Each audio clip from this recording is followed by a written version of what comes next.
Thank you very much. Let me start by welcoming you all, ladies and gentlemen. Good afternoon. Commissioner General for KRA, Mr. Humphrey Watanga, our panelist. We also have with us today the chairman of the Micro and Small Enterprise Association, Mr. James Mureu. I am privileged to be here to give some perspectives from the side of government on this very important summit that we are holding today. It's a shame that I would have wanted to be here for all the 3 days because I find every other topic that's being discussed here of immense interest to me personally and most important to the government of Kenya. In most countries, the biggest impediment to transforming tax regimes, and especially on the issue of digitization and modernization, is one animal known as political goodwill.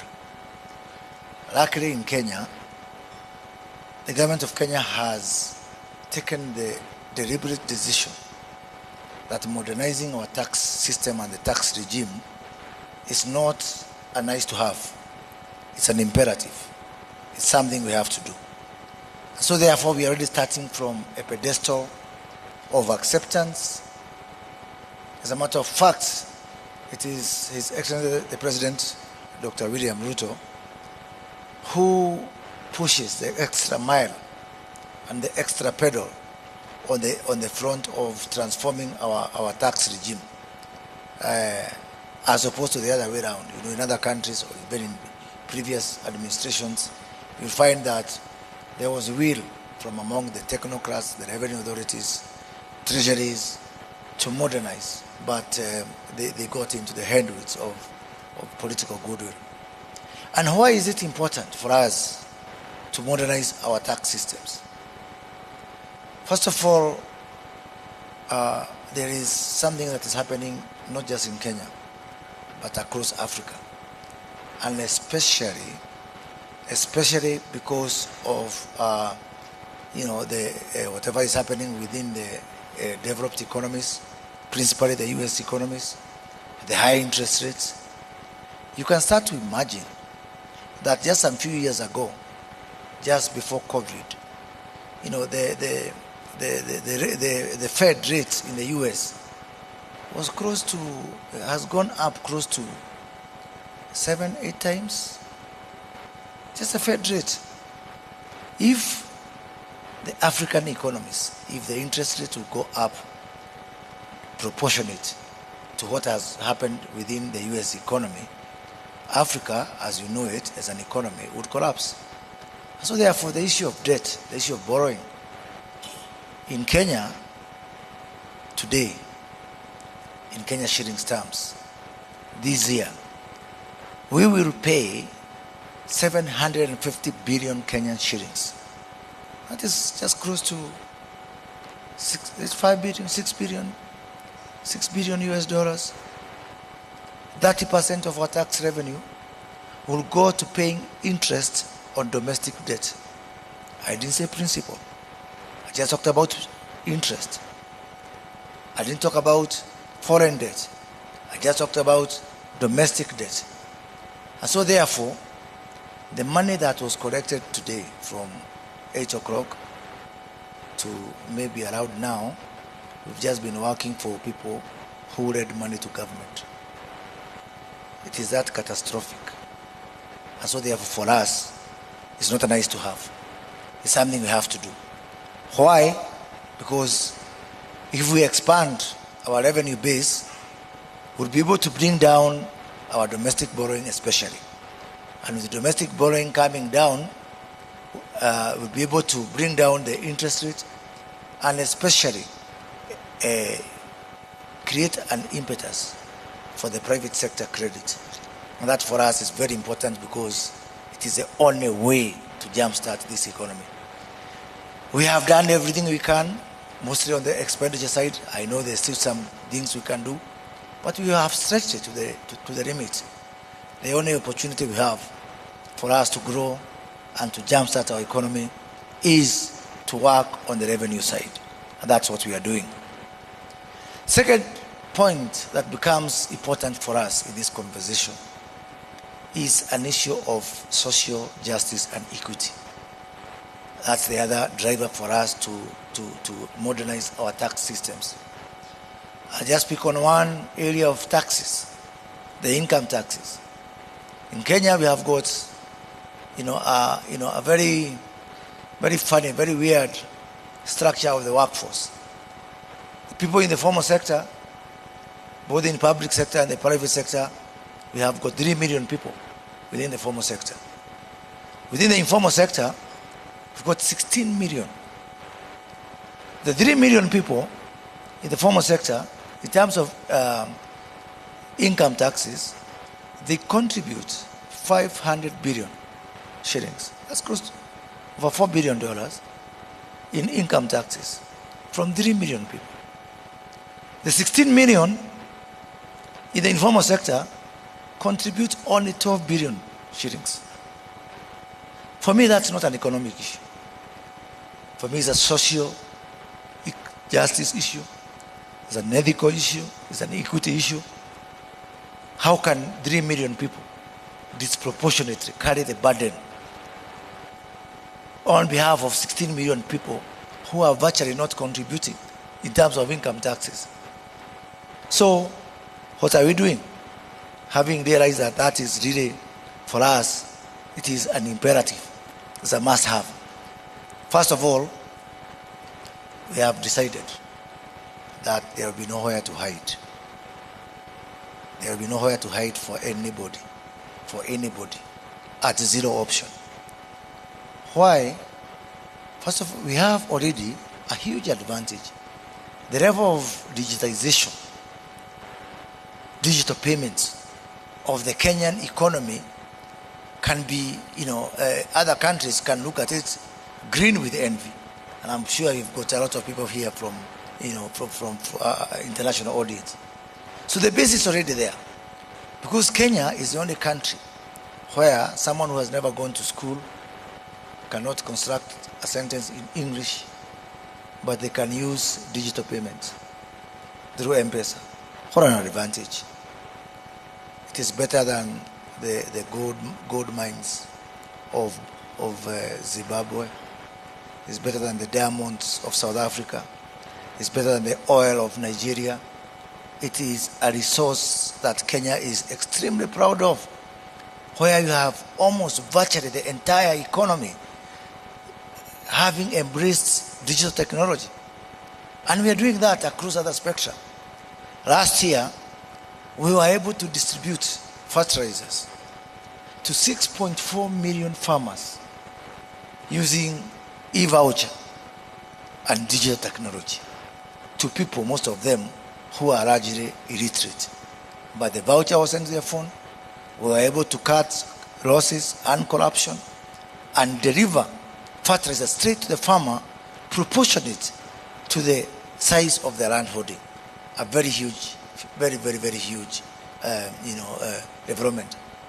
Starting this year, every Kenyan who is over 70 year old is receiving money. 1.9 million Kenyans are receiving money from government for social protection, again using mobile money and digital technology. So we are there. It's not a big job for us to do. And because the base is there and the will is there, what we are now doing is just going to implement this. The gentleman from Safaricom has told you about our pay bills, our till numbers from our digital, from our mobile money. Today at KRA, the people who have the devices for VAT, the ETR devices, they are only 200,000. Combined, all our telcos and the banks who are doing mobile money, we've got what we call digital touch points for payments, 2 million of them, 10 times the ETRs we have at KRA. That just speaks to the huge opportunity that Kenya has to even have what I would call the early harvest of digitizing our revenue framework. And that's what we are going to do. We've agreed with the Commissioner General here that all those pay bills, Mr. James Mureo, because they are your members, they are your customers, please whisper to them that come Christmas 2024, all pay bills will also be virtual ETRs for purposes of KRA. And I know there's going to be some noise, but I also want you to tell me, where did we agree that someone will not pay taxes? Maybe I missed that memo. As far as I know, paying taxes is within our constitution, is within our law. And by the way, when those people come to the tax bracket, maybe soon we can, for those 3 million unfortunate guys who are today paying taxes, probably we'll be able to lower the income tax for them. As our Cabinet Secretary for National Treasury said, once we net those people, the prospect of reducing our VAT, for example, from 16% to 14% will start to become a reality. This burden must and will be carried and shared by everybody. Take that to the bank. Second front is on the issue of silos. We are operating as silos. We have got just mountains and islands of people with information, which makes it very difficult for us to be able to even implement some of the topics that I've had here about AI and all that. And I like the gentleman from the UK who has said that the culture must be built. The culture of paying taxes must be built. But in our case here, and I think also Professor Ndemo mentioned that it's not just getting people to use technology, but to accept to pay taxes. Luckily for us in this country, all Kenyans love the rule of law. They are aware that we agreed within our laws and our constitution that we pay taxes. So the culture thing is not a problem. What is remaining is for us to do what we need to do. I know within these pockets, some people, when we try, especially to use AI, we are going to get into the challenges of people, citing data protection and all that. But the government of Kenya is taking measures to ensure that when it comes to issue of paying taxes, even hiding behind data protection and data privacy cannot save you, because we are going back to ensure that we change the legal regime to ensure that data sharing, data transparency is actually an obligation for everyone who is holding data. So that will make it easy for us to be able to move to the next step in terms of digitalization. And by the way, one of our other very ambitious projects that we are currently, if you open the newspapers in Kenya, currently you'll find the discussion around our modernizing our healthcare system, where for the first time, and I think unique in the whole world, we are putting all 54 million Kenyans on one digital health platform. If we are going to achieve that, and we will, because we are embarking on it from a very accelerated pace, the next task of now ensuring that all these 54 million Kenyans are also visible for purposes of tax is not something we're hiding from. It's a reality. I know there is pushback on health. I know there's going to be pushback on revenue. But the best thing is that the government is determined, and we are going to see modernization of our health system, modernization of our tax system, because for us, it is the issue of revenue where we are is an existential threat for the country of Kenya as we know it. And finally, even if we are able to modernize and to automate everything within our borders, we cannot be fully successful unless we go the extra mile and go cross-border. So this morning we were I was delighted to hear that in the UK, they don't just look at compliance from within the borders. We have to go cross-border, integrate with customs authorities in other countries, trade facilitation systems, port community systems, any other source of information that can be able to ensure that we are as accurate and we are on point as much as possible, because for us, it is not a nice to have, it's a must have.